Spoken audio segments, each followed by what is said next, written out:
Hello दोस्तों। आज मैं क्रैश कोर्स स्टार्ट करने जा रहा हूं और आज जो हमारा टॉपिक रहेगा इलेक्ट्रिक फील्ड के बारे में हम पढ़ने वाले हैं। आज के सेशन को शुरू करने से पहले दोस्तों कुछ इम्पोर्टेंट पॉइंट मुझे आपसे डिस्कस करना है एक बार। सबसे पहले बात यह आती है कि अगर मैं इलेक्ट्रोस्टैटिक की बात करता हूं तो इलेक्ट्रोस्टैटिक में थ्योरी कम न्यूमेरिकल ज़्यादा है। ठीक है, अगर आप 1000 न्यूमेरिकल भी करोगे ना तो भी इलेक्ट्रोस्टैटिक कभी खत्म नहीं होगा। इतने ब्रॉड लेवल पे ये पोर्शन हमसे जुड़ा हुआ है इलेक्ट्रोस्टैटिक्स की, अगर मैं बात करता हूँ आपके साथ। ठीक है, तो मेनली जो मेन कंसेप्ट है, कंसेप्ट पहले आपको सिखाऊंगा। उसके बाद नीट पॉइंट ऑफ व्यू में जो न्यूमेरिकल बनते हैं, मोस्ट इंपोर्टेंट डिस्कशन जिसको हम बोलेंगे, वो हम डिस्कस करेंगे बहुत ही शानदार तरीके से। ठीक है, उसके बाद जैसे कि जो मेन इंपॉर्टेंट जो टॉपिक है, जो बड़ी वेटेज रखता है और हर बार पिछले 1 या 2 साल से उसको लगातार नीट उससे पूछ रही है, नीट के पेपर में बार बार वही कंसेप्ट रिपीट किए जा रहे हैं। तो जैसे कि थ्रेड प्रॉब्लम है, थ्रेड कंसेप्ट है, चार्जेस को थ्रेड के साथ अटैच कर दिया। ठीक है, इक्विलिब्रियम हमें ढूंढना होता है, सिस्टम के इक्विलिब्रियम की हम बात करते हैं। उसके बाद रिडिस्ट्रीब्यूशन ऑफ चार्जेस की हम बात करेंगे। ठीक है, रिंग यूनिफॉर्मली चार्ज रिंग की वजह से सेंटर पे एक्सिस पे इलेक्ट्रिक फील्ड हम निकालेंगे। ठीक है, सर्कुलर आर्क की वजह से इलेक्ट्रिक फील्ड हम फाइंड आउट करेंगे। फाइनाइट और इनफाइनाइट रोड की वजह से इलेक्ट्रिक फील्ड कैसे हम फाइंड आउट करेंगे। वो सारे के सारे बड़े ही इंपॉर्टेंट कंसेप्ट है दोस्तों ये। तो इन सभी के बारे में आज बहुत ही शानदार तरीके से हम डिस्कस करने वाले हैं। ओके, तो दोस्तों पहले इलेक्ट्रिक फील्ड का जो बेसिक है वो मैं आपको बताना चाहता हूं। सबसे पहले बात आती है इलेक्ट्रिक फील्ड होता क्या है, व्हाट इज इलेक्ट्रिक फील्ड। तो दोस्तों मैं बताऊंगा, इलेक्ट्रिक फील्ड एक स्पेस होता है, एक रीजन होता है, एक एरिया होता है around the static source charge in which it's electric effect can be felt. किसी भी स्टैटिक सोर्स चार्ज के चारों तरफ का वो एरिया जहां तक उसके इलेक्ट्रिक इफेक्ट को महसूस किया जा सके। अब उस इफेक्ट को महसूस कौन करेगा, उसको महसूस करेगा test charge, unit positive test charge. Okay, तो मैं आपको यही आपको बता रहा हूं। देखो, electric field is a region, electric field is a region और स्पेस किसके अराउंड है, ए चार्ज और a system of charges in which another charged particle experience electrostatic force. वो जो अनदर चार्ज है वो टेस्ट चार्ज होते हैं दोस्तों। ओके, थ्योरेटिकली ऐसा माना जाता है, थ्योरेटिकली जो इलेक्ट्रिक फील्ड की जो रेंज होती है वो अप टू इन्फिनिटी मानी जाती है। ऐसा मानते हैं कि पॉजिटिव चार्ज की वजह से जो इलेक्ट्रिक फील्ड का रीजन होता है it will extended up to infinity, but practically ये एक सर्टेन डिस्टेंस तक लाई करता है अगर प्रैक्टिकली बात करूं तो, but theoretically it is up to infinity. Okay, तो इलेक्ट्रिक फील्ड स्ट्रेंथ बोल दो, इलेक्ट्रिक फील्ड इंटेंसिटी बोल दो, या इलेक्ट्रिक फील्ड बोल दो सिंपली। ओके, तो मैं स्लाइड के थ्रू आपको समझाने की कोशिश करूंगा और जो बात बताने की है वो मैं आपको साथ के साथ बताता रहूंगा। ओके, तो अगर मुझे इलेक्ट्रिक फील्ड इंटेंसिटी बतानी है, फील्ड के इलेक्ट्रिक फील्ड मान लो कोई रीजन है, उसके किसी भी पॉइंट पे मुझे फील्ड की ताकत बतानी है, तो मैं क्या कर दूंगा, उस पॉइंट पे टेस्ट चार्ज को रख के देखेंगे हम। किसको रख के देखेंगे, टेस्ट चार्ज को। उस टेस्ट चार्ज पे इलेक्ट्रोस्टैटिक फोर्स लगेगा, वो फोर्स कितना लगा पर यूनिट टेस्ट चार्ज से मैं जो रेशो बनेगी वो मेरी इलेक्ट्रिक फील्ड इंटेंसिटी बताएगी at that point. Okay, electric field intensity at a point in the region of electric field is simply defined as force experienced per unit test charge. Okay दोस्तों, force experienced per unit test charge. थोड़ा आगे बढ़ते हैं। मान लो ये मेरे पास कोई सोर्स चार्ज है plus q, let's suppose it is a source charge plus q and at a certain distance we have to use some another charge q naught से टेस्ट चार्ज। ओके, देन अब इस source charge की वजह से इस पे ये क्या लग गया, इलेक्ट्रोस्टैटिक फोर्स। ओके, तो मुझे अगर इस पॉइंट पे इलेक्ट्रिक फील्ड इंटेंसिटी बताना पड़ जाए तो मैं क्या लिखूंगा, जितना फोर्स लग रहा है और डिवाइड बाय में जिस पे फोर्स लग रहा है, ये जो रेशियो बनेगी इसको बोलते हैं इलेक्ट्रिक फील्ड इंटेंसिटी। ओके, और अगर मेरा सोर्स चार्ज नेगेटिव हो जाए, अगर मान लो देखो इधर, अगर ये मेरा सोर्स चार्ज नेगेटिव आ जाए तो इस पे ये फोर्स किधर लगेगा, इस पे ये फोर्स अंदर की तरफ लगेगा। फॉर्मूला सेम रहेगा दोस्तों। देखो यहाँ पे बता दिया क्यू कौन है, क्यू कौन है, क्यू नोट कौन है, ठीक है। Q is the source charge, q naught is the test charge, f ये लगने वाला फोर्स, और ई यहाँ पे कौन है, इलेक्ट्रिक फील्ड, फील्ड स्ट्रेंथ और फील्ड इंटेंसिटी। तो देखो दोस्तों ये फार्मूला आ गया भाई, force experienced per unit charge.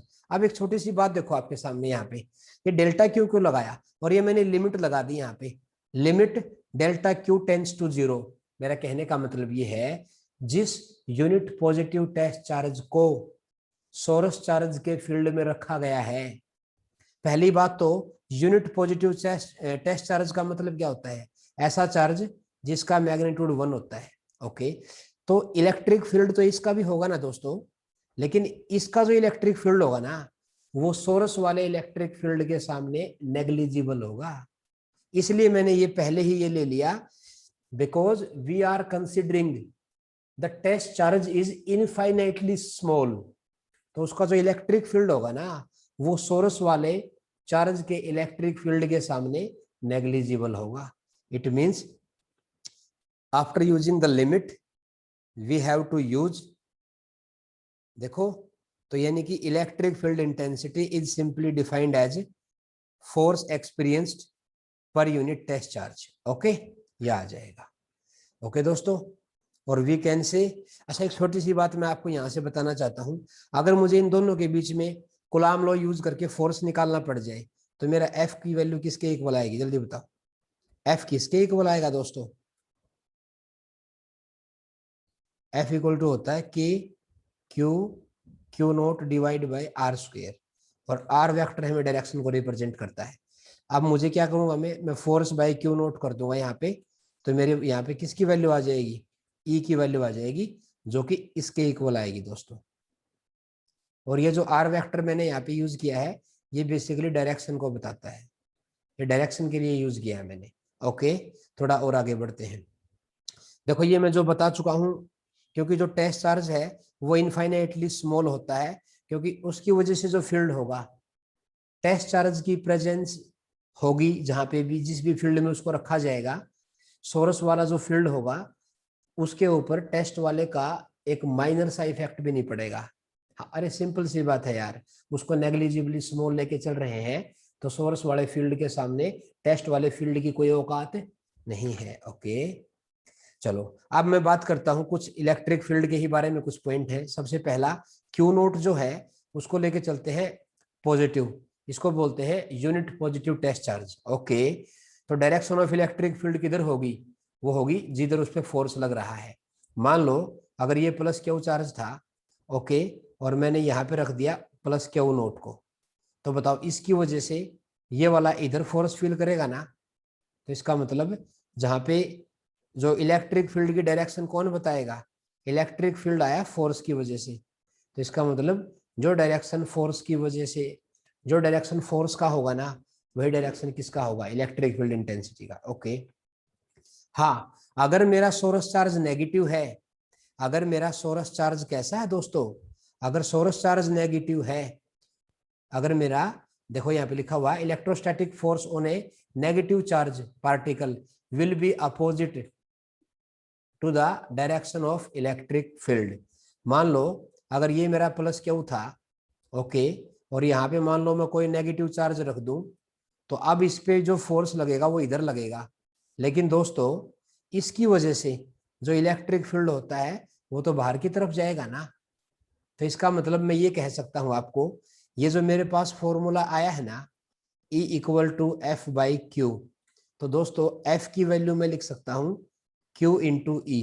Okay, अगर अगर मेरा ये जो चार्ज है, अगर ये दोस्तों पॉजिटिव है, तो एफ ई की डायरेक्शन वही होगी जो एफ की डायरेक्शन होगी। ओके, और अगर ये चार्ज मेरा आ जाए नेगेटिव, तब दोस्तों ई की डायरेक्शन लगने वाले फोर्स के अपोजिट होगी। कर लोगे ना इसको? चलो ठीक है, अच्छी बात है। तो देखते हैं, थोड़ा आगे बढ़ते हैं स्लाइड में। ओके, उसके बाद मैं बात कर रहा हूं इलेक्ट्रिक फील्ड जो है वो फिजिकल वेक्टर क्वांटिटी होती है जिसका मैग्नीट्यूड भी होगा, डायरेक्शन भी होगा। ओके, और डायरेक्शन हम कैसे बताएंगे? उसकी जो डायरेक्शन है वो यूनिक होगी ईच एंड एवरी पॉइंट पे। किसी भी पॉइंट पे हम डायरेक्शन ऑफ इलेक्ट्रिक फील्ड बता सकते हैं, ठीक है ना।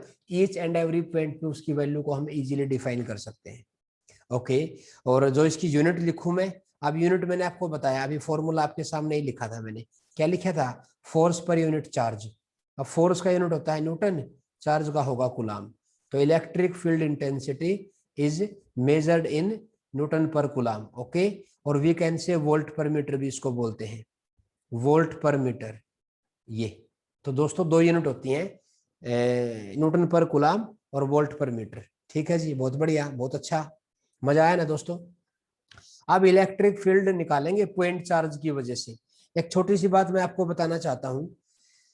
मान लो ये मेरे पास कोऑर्डिनेट एक्सिस है, ठीक है दोस्तों, और ये मान लो यहाँ पे ओरिजिन पे 0,0,0 पे कोई प्लस क्यू चार्ज रखा है, और ये कोई पी पॉइंट ले लिया जिसके कोऑर्डिनेट एक्स वाई जेड है, और यहाँ पे मैंने रख दिया क्यू नोट चार्ज को। अब बताओ, इस वाले की वजह से इस पे जो फोर्स लगेगा वो किधर लगेगा? वो लगेगा इस डायरेक्शन में। ओके, ये आर वेक्टर क्या होता है? ये हमें डायरेक्शन को बताता है बेसिकली। जो आर अगर मैं यहाँ पे कैप लगाऊंगा तो वो डायरेक्शन को रिप्रेजेंट करेगा, ठीक है। अब जो क्यू नोट पे जो फोर्स लगेगा क्यू की वजह से, वो किसके इक्वल आएगा दोस्तों? कूलाम लॉ यूज कर दिया मैंने, और ये मेरा फोर्स की वैल्यू आ जाएगी। ओके, अगर मुझे इलेक्ट्रिक फील्ड निकालना है, ठीक है, देखो दोस्तों मैंने बोला था ना कि जो आर यूनिट वेक्टर होता है वो डायरेक्शन को रिप्रेजेंट करता है। आर यूनिट वेक्टर को लिखते हैं simple vector by its magnitude. तो ये आर वेक्टर बाय ये नीचे क्यूब हो जाएगा। Okay, very good.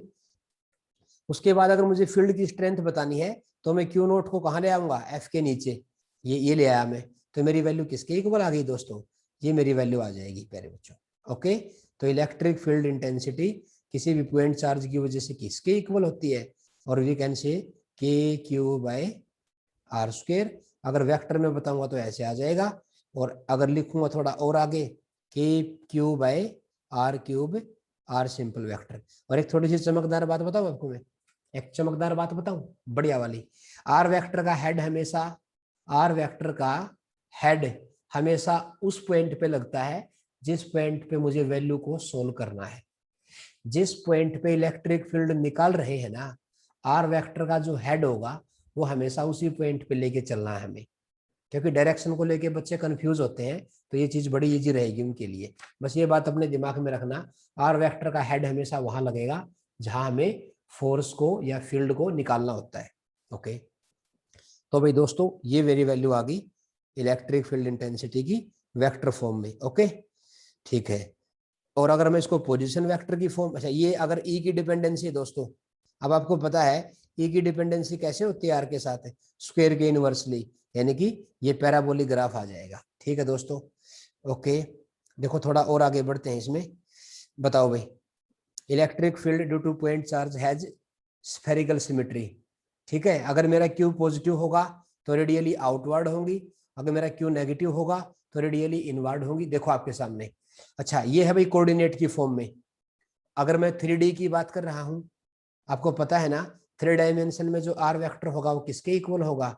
वो होगा एक्स आई कैप, वाई जे कैप, जेड के कैप। ओके दोस्तों, और अगर इसका मैं निकालूंगा मैग्नीट्यूड तो वो किसके इक्वल आएगा? आप अच्छी तरह से जानते हो, आपको सब पता है दोस्तों।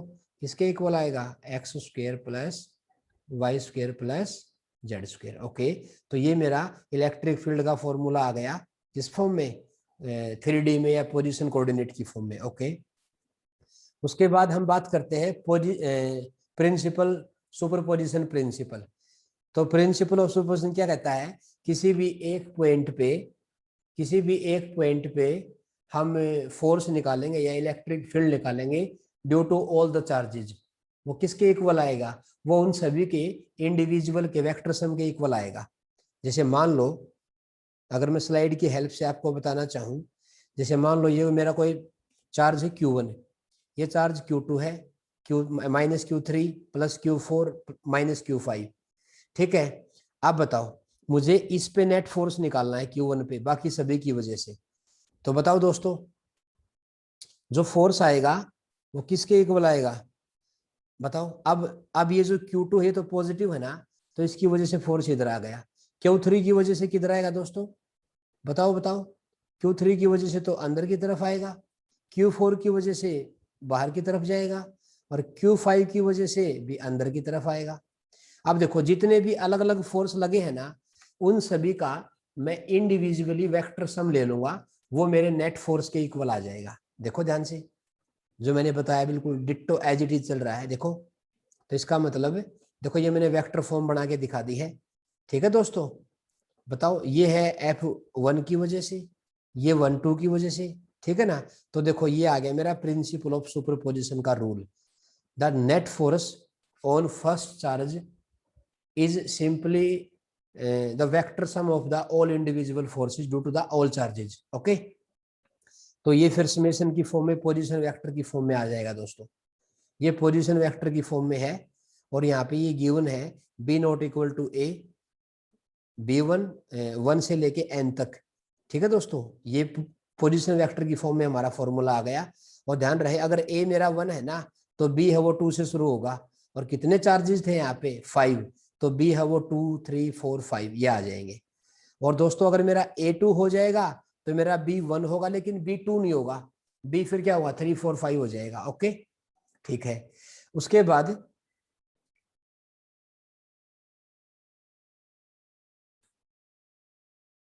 ये इसी के बारे में एक्सप्लेन किया हुआ है कि जो प्रिंसिपल ऑफ सुपरपोजिशन है वो क्या होता है, किसी एक चार्ज पे due to all the charges कैसे हम वैल्यू को निकालेंगे। और अगर आपको वेक्टर आता है ना, तो आप डायरेक्शन भी बहुत इजीली बता दोगे दोस्तों इसको लेके। अब हम बात करते हैं इलेक्ट्रिक लाइन्स ऑफ फोर्स। अब आपको पता है इलेक्ट्रिक जो लाइन ऑफ फोर्स होती है वो इमेजिनरी लाइन है। सबसे पहली बात आती है, इनको डिस्कवर किसने किया था, किसने बताया था इनके बारे में? इनके बारे में बताया था फैराडे ने। फैराडेज ने बताया दोस्तों इलेक्ट्रिक फील्ड लाइंस या electric lines of force. Okay, electric line of force is an imaginary straight. ये दोस्तों ये इमेजिनरी लाइन होती है। Electric field is a real quantity, लेकिन उस फील्ड को बताने के लिए जो लाइंस होंगी वो इमेजिनरी होती हैं। Electric field lines are imaginary, but जिस फील्ड को वो रिप्रेजेंट कर रही हैं वो फील्ड कैसी क्वांटिटी है, वो रियल क्वांटिटी होती है। ये लाइन स्ट्रेट हो सकती है और कर्व्ड हो सकती है दोस्तों। ओके, ठीक है दोस्तों। और electric lines of force do not physically exist, but they represent the real situation. मैंने बोला था ना, ये एक हमारा इमेजिनेशन होता है, बट जिस फील्ड को ये रिप्रेजेंट करती है वो फील्ड रियल होता है दोस्तों। ओके, उसके बाद देखो जैसे मान लो ये तो स्ट्रेट लाइन होगी, ये मान लो कर्व्ड होगी। ओके, तो electric line of force either straight line और कर्व्ड। Okay, very good. उसके बाद ये देखो डायरेक्शन इस पॉइंट पे। अब एक छोटी सी बात ध्यान से सुनना दोस्तों, अगर मेरी लाइन कैसी है स्ट्रेट, तो इलेक्ट्रिक फील्ड लाइन की डायरेक्शन कैसे बताऊंगा? मैं वहां पे टेस्ट चार्ज को रख के देख लूंगा, यूनिट पॉजिटिव टेस्ट चार्ज को रख के देख लूंगा, वो जिधर भागेगा ना वही डायरेक्शन मेरी क्या होगी, इलेक्ट्रिक फील्ड इंटेंसिटी की या इलेक्ट्रिक लाइन ऑफ फोर्स की। अब इधर बताओ, इधर रखूंगा, अगर इधर किसको रख के देखूं मैं क्यू नोट को, तो दोस्तों वो तो टेंजेंट के अबाउट जाएगा, तो टेंजेंट पे उस पर ऐसे फोर्स लगेगा, तो फोर्स की जो डायरेक्शन होगी वही क्या आ जाएगी इस पॉइंट पे, direction of electric field intensity. Okay, very good, ठीक है, ये आ गया। अब है electric line of force due two point charge. अब देखो मान लो अब ये मेरा चार्ज पॉजिटिव है, अगर दोस्तों पॉजिटिव चार्ज होगा तो इलेक्ट्रिक फील्ड लाइंस उसमें से रेडियली आउटवर्ड ओरिजिनेट करेंगी ऐसे। देखो दोस्तों, रेडियली आउटवर्ड, वेरी गुड। और अगर मेरा चार्ज कैसा है, मेरा चार्ज अगर लेस देन यानी 0 है, अगर मेरा चार्ज नेगेटिव है दोस्तों, तो इलेक्ट्रिक फील्ड लाइंस क्या होंगी, रेडियली इनवर्ड होंगी दोस्तों। ओके, ये आ जाएंगी। ठीक है, तो अगर मेरा चार्ज पॉजिटिव है तो फील्ड लाइन कैसी होंगी, रेडियली आउटवर्ड। और रेंज मैंने बताई थी आपको, रेंज मानते हैं इन्फिनिटी तक, और यहाँ पे रेंज क्या है, इन्फिनिटी से 0 तक। ओके, ठीक है, ये अब देखो दोस्तों ये आ गया, ये रेडियली आउटवर्ड के लिए है, और ये रेडियली इनवर्ड के लिए आ जाएगी। ठीक है, उसके बाद electric field lines due to equal and unlike charge. दोस्तों ये डाइपोल का टॉपिक। हाँ, अगर मैं बात करता हूं electric line of force due to pair of equal and unlike charges. मान लो मेरे पास एक सेटअप है इक्वल एंड अपोजिट चार्ज का, एक मान लो प्लस क्यू है, एक मान लो माइनस क्यू है। तो मैंने आपको बताया भी तो था कि प्लस वाले चार्ज से क्या करती है, रेडियली आउटवर्ड, और माइनस वाले पे क्या होंगी, इनवर्ड। एक सिंपल सी बात मैं आपसे पूछना चाहता हूं, ध्यान से सुनना। अगर मान लो यहाँ पे मेरा प्लस क्यू है और यहाँ पे मान लो माइनस क्यू है, अगर मुझे इन दोनों के बीच में इलेक्ट्रिक फील्ड लाइन रिप्रेजेंट करना पड़ जाए तो मैं क्या करूंगा, ऐसे। तो दोस्तों ये मैंने बताया था, ये स्ट्रेट भी हो सकती है और ये कर्व भी हो सकती है, ऐसे दोस्तों। ठीक है ना, तो ये लाइन ऐसे जाएंगी दोस्तों, जैसे कि डायग्राम आपको दिखाया गया है, ये ध्यान से देखो। इसमें प्लस वाले से ओरिजिनेट कर रही है और नेगेटिव वाले पे टर्मिनेट कर रही है। ओके, ठीक है दोस्तों, थोड़ा और आगे बढ़ते हैं, ध्यान से सुनना मेरी बात को। ठीक है, ये अगर इस पी पॉइंट में मुझे डायरेक्शन बतानी पड़ जाए तो मैं किसको रख के देखूंगा, मैं रखूंगा यूनिट पॉजिटिव टेस्ट चार्ज, और उस पर जो भी डायरेक्शन ऑफ टेंजेंट होगी वो डायरेक्शन इलेक्ट्रिक फील्ड इंटेंसिटी की आ जाएगी इस पे। ओके, जैसे ये आ गई, देखो ये लिखा हुआ electric line of force contract length wise, electric field lines contract longitudinally, it means they represent the attraction, okay, between the unlike charges, वो अट्रैक्शन को रिप्रेजेंट करती है। और अगर दोस्तों अगर मैं लाइक चार्जेस की बात करता हूं, इक्वल एंड लाइक चार्जेस, तो एक पॉजिटिव चार्ज ये है, एक पॉजिटिव चार्ज ये है, तो दोस्तों ऐसे बनेगा फील्ड लाइंस। और मैं आपको बताना चाहता हूं, इस रीजन में हमें एक न्यूट्रल पॉइंट मिलेगा। न्यूट्रल पॉइंट मींस जहां पे इसकी वजह से भी और इसकी वजह से भी नेट इलेक्ट्रिक फील्ड क्या मिलेगा, जीरो मिलेगा। ओके दोस्तों, तो ये है लाइक इक्वल चार्जेस की वजह से इलेक्ट्रिक लाइंस ऑफ फोर्स का पैटर्न। ओके, याद इस ये जो लाइन मैंने ड्रॉ करके दिखाई है ना आपको, इस लाइन को ध्यान से देखो, ये जो लाइन मैंने ड्रॉ करके दिखाई है, इस पॉइंट पे, इस लाइन पे हमें क्या मिलेगा, न्यूट्रल पॉइंट मिलेगा, क्योंकि दोनों से सिमेट्रिकल डिस्टेंस रहेगी। और न्यूट्रल पॉइंट का मतलब होता है, या इक्विलिब्रियम पॉइंट का मतलब होता है जहां पे नेट इलेक्ट्रिक फील्ड क्या होगा, जीरो होगा। ओके, यह आ जाएगा। ठीक है दोस्तों, उसके बाद electric line of force due to, अब मैं बात करता हूं electric line of force due to a uniform field. अब यूनिफॉर्म इलेक्ट्रिक फील्ड का मतलब क्या होंगी, फील्ड लाइंस होंगी पैरेलल। यूनिफॉर्म इलेक्ट्रिक फील्ड का मतलब ऐसा फील्ड जिसके ईच एंड एवरी पॉइंट पे फील्ड की जो ताकत है वो सेम होती है। ओके, जैसे ये आ गया देखो, अब ये पॉजिटिव है तो इसमें से बाहर की तरफ निकलेंगे दोस्तों।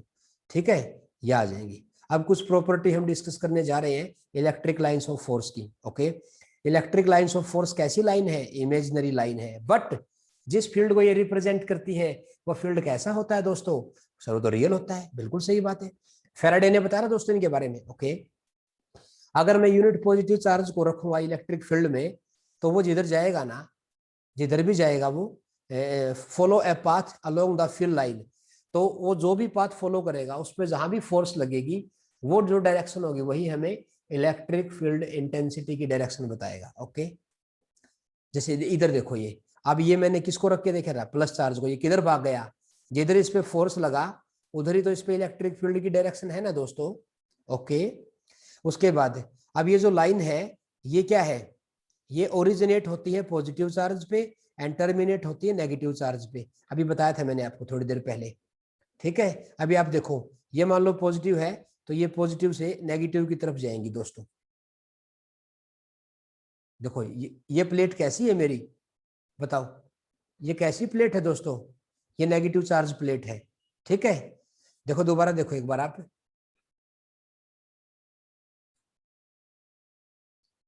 दोबारा मेरी बात को ध्यान से सुनने की कोशिश करना, मैंने क्या बोला आपको। देखो इधर, ये जो लाइन की बात की मैंने, अब मैंने बोला ये लाइन इमेजिनरी होती है, बिल्कुल होती है। ठीक है, उसके बाद मैंने बोला कि अगर मैं किसी पॉजिटिव चार्ज को रखता हूं तो इलेक्ट्रिक फील्ड जिधर वो जाएगा ना वही डायरेक्शन ऑफ इलेक्ट्रिक फील्ड होगी। देखो जैसे ये गया, देखो ये पॉजिटिव चार्ज किधर से किधर गया, ये गया सर प्लस से minus, it means direction of electric field lines किधर से किधर होंगी, बताओ, ओरिजिनेट होती है पॉजिटिव चार्ज से एंड टर्मिनेट होती है नेगेटिव चार्ज पे, जैसे कि आप देख पा रहे हो अपनी स्क्रीन पे। ओके, उसके बाद अब देखो एक सिंपल सी बात मैं आपसे पूछना चाहता हूं, अगर ये मेरा यूनिफॉर्म इलेक्ट्रिक फील्ड है, इस पॉइंट पे मुझे डायरेक्शन बतानी है, तो मैं क्या कर दूंगा, डायरेक्ट ये तो बिल्कुल स्ट्रेट लाइन पे, तो क्या होगा, जो डायरेक्शन फोर्स की है वही डायरेक्शन इलेक्ट्रिक फील्ड इंटेंसिटी की आ जाएगी। अब बात आती है, अगर मेरी लाइन कैसी है, अगर मेरी लाइन कर्व्ड है और उस पॉइंट पे अगर मुझे क्या बताना पड़ जाए डायरेक्शन, तो मुझे क्या ड्रॉ करना पड़ेगा, मुझे टेंजेंट लेना पड़ेगा। The direction of tangent will you give direction of electric field intensity eight that point. Okay दोस्तों, इसका मतलब अगर मुझे टेंजेंट ड्रॉ करना पड़ेगा किस लाइन पे, कर्व्ड लाइन पे, तो जो डायरेक्शन ऑफ टेंजेंट होगी वो आपको direction of electric field intensity बता देगी एट दैट पॉइंट।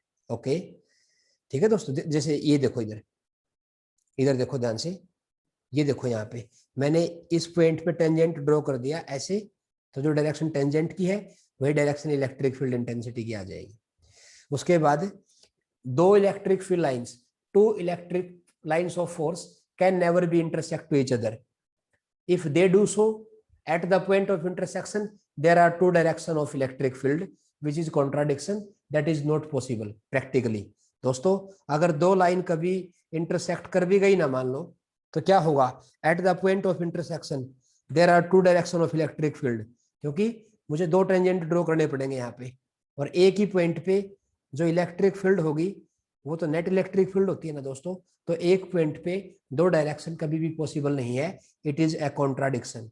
ओके, थोड़ा सा और मैं आपको समझाने की कोशिश करता हूं स्लाइड की हेल्प से।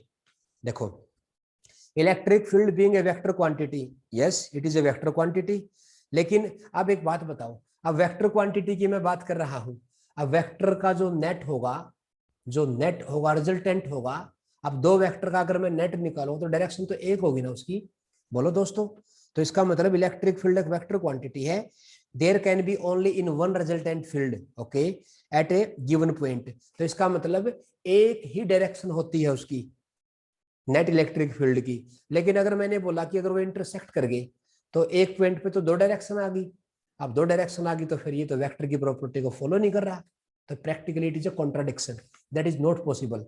ओके, तो मुझे यहाँ पे अब one tangent given point given the direction of line of force. अब एक बात बताओ, देखो अब जैसे दो लाइन मान लो यहाँ पे कट कर गई तो कितने टेंजेंट आएंगे, दो, ये देखो, तो एक ही पॉइंट पे दो इलेक्ट्रिक फील्ड कभी भी नहीं हो सकती, इसका मतलब two electric line of force can never be intersect to each other. Okay ना दोस्तों, आया ना समझ में, ठीक है, तो ये नेट इलेक्ट्रिक फील्ड बनेगा, एक डायरेक्शन बनेगी। ओके, ठीक है, इट इज नॉट पॉसिबल।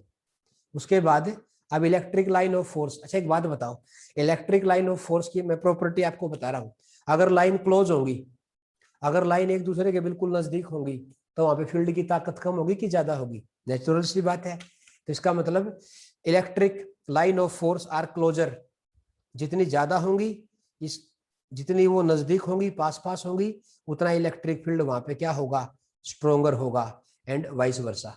बोलो दोस्तों, उसके बाद देखो ये है, अब देखो ए, इधर देखो ए, इस पे यहाँ पे बहुत स्ट्रोंग है, दूर चलते चले जाएंगे तो देखो लाइंस के बीच में सेपरेशन क्या हो रहा है, घट रहा है कि बढ़ रहा है, सर बढ़ रहा है, इसका मतलब फील्ड है वो दूर होता होता यानी कि वीक हो रहा है, और जहां पे लाइन जितनी ज्यादा होंगी फील्ड कंपैरेटिवली उतना ही स्ट्रोंग होगा दोस्तों।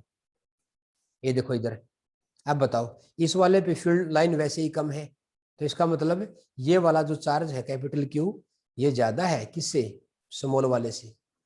ओके, ये आ गया, देखो मैंने ये लिख के ही दिखा दिया दोस्तों, मतलब जहां पे फील्ड लाइन ज्यादा होंगी ना, तो आंख बंद करके बोल देना कि वहां पे फील्ड स्ट्रोंग होगा, ताकतवर होगा।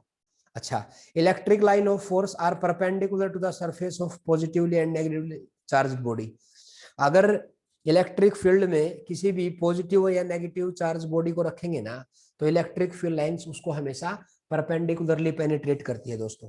देखो जैसे ये कोई बॉडी है पॉजिटिवली चार्ज्ड, इसको फील्ड में अब इसमें से अगर जो लाइन निकलेंगी ना, तो कैसे निकलेंगी दोस्तों बताओ, तो इलेक्ट्रिक फील्ड लाइंस ओरिजिनेट और टर्मिनेट परपेंडिकुलरली किसके ऊपर, to the surface of the positively and negatively charged body. अब इसमें देखो, इसमें से भी कैसे निकलेंगी दोस्तों, परपेंडिकुलरली ही निकलेंगी, ध्यान रखना इस बात को।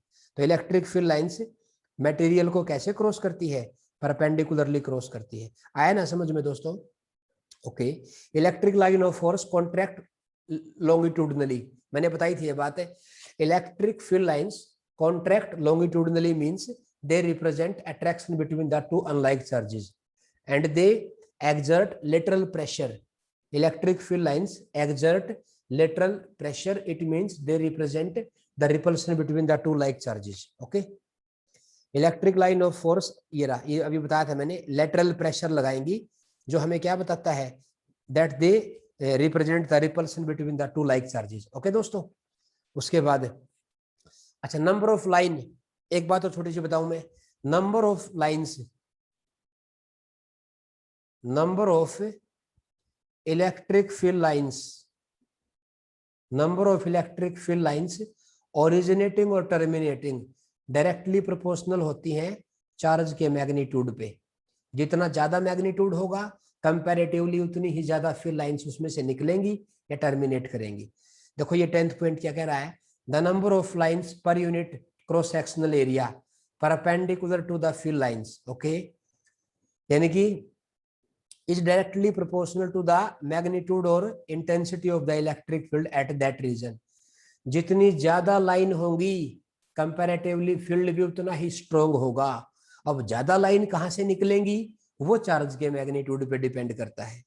बोलो दोस्तों, तो ये कई बार इसमें कंपैरिजन किया जाता है। जैसे मान लो एक चार्ज मान लो ये है और एक चार्ज मान लो ये है। अब यहां से लाइन निकली ऐसे, मेरी बात को समझने की कोशिश करना दोस्तों। एक लाइन ऐसे निकली, ठीक है, और ये आ जाएंगे।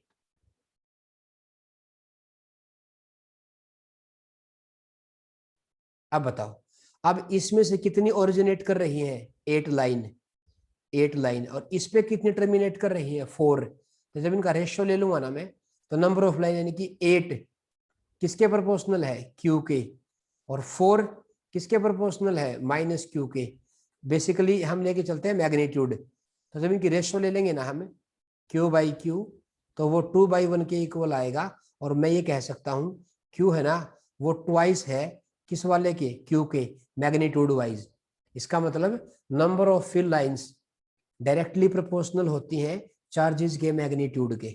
ओके दोस्तों, और मैंने मैंने एक छोटी सी बात और अभी आपको बताई है।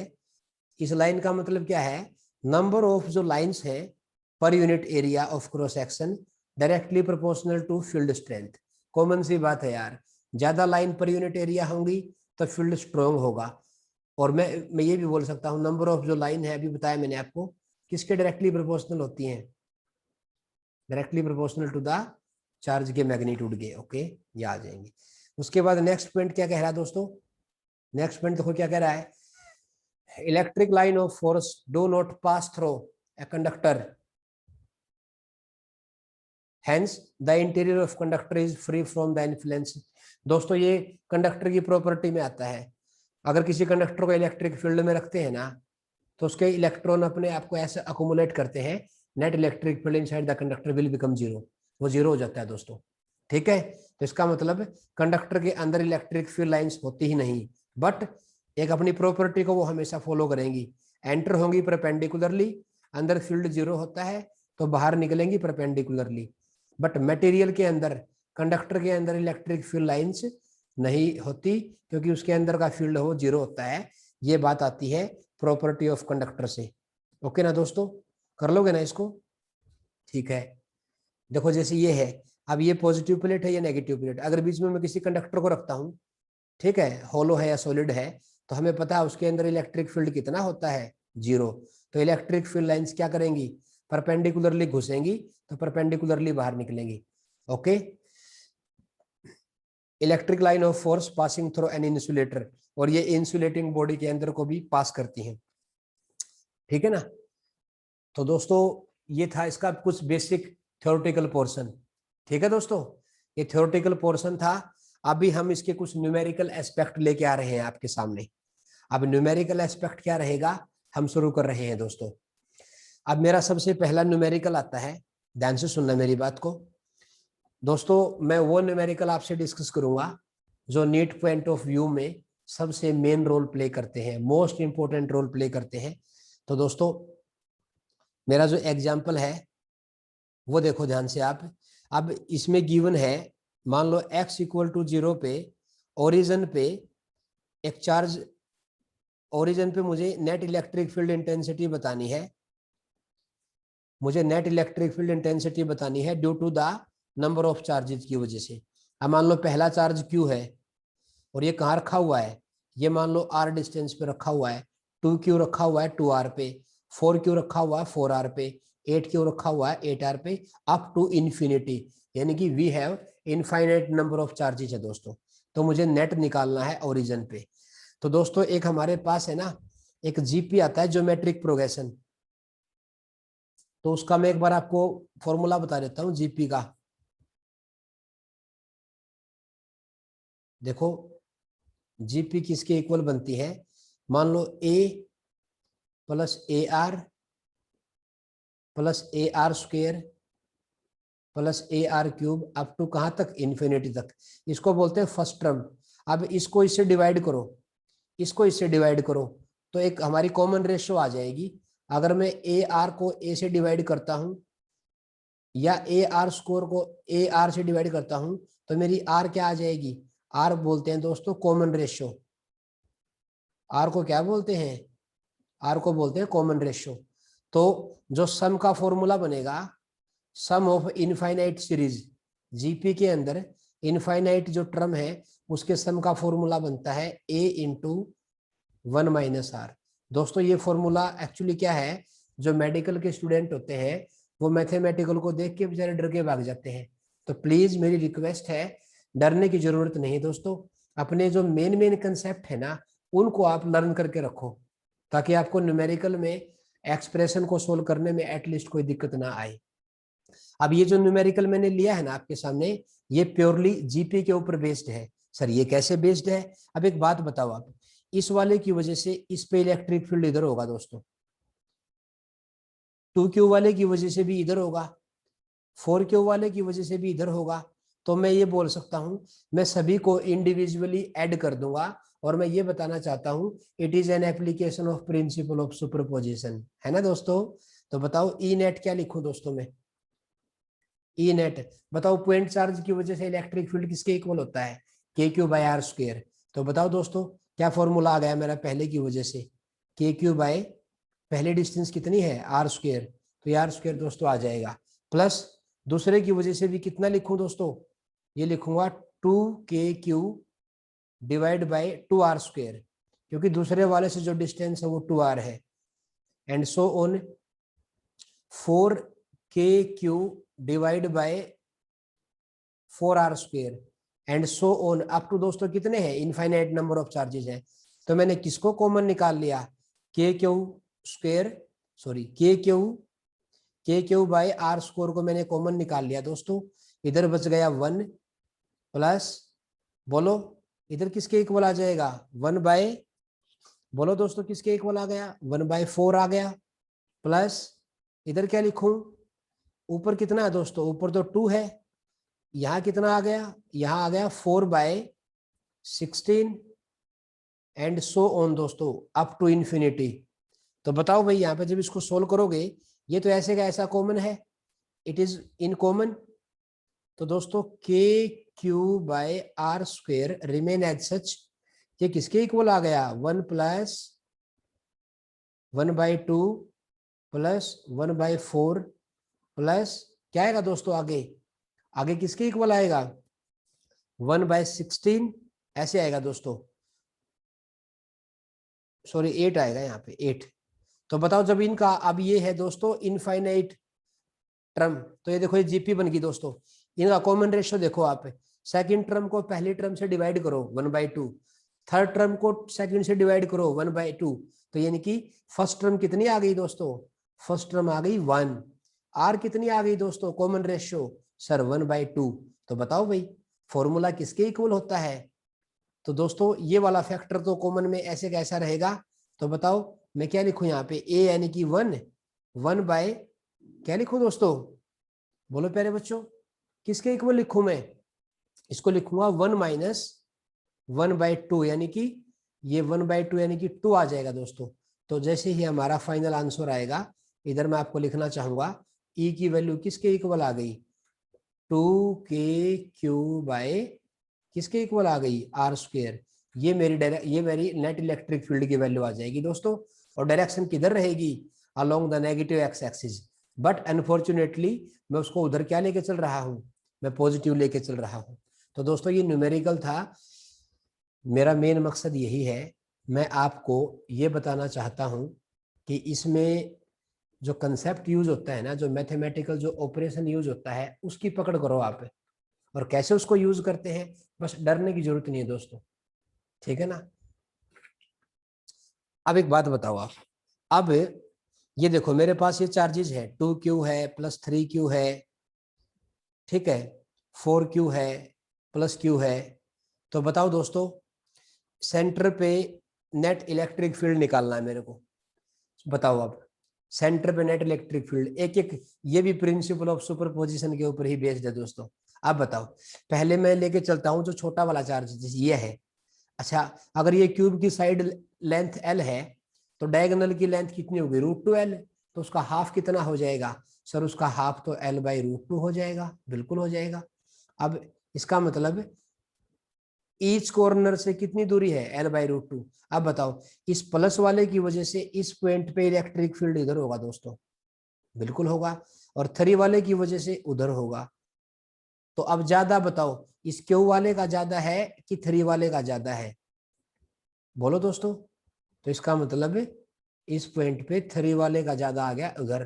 कितना बच गया बताओ दोस्तों, ये बच जाएगा 2kq,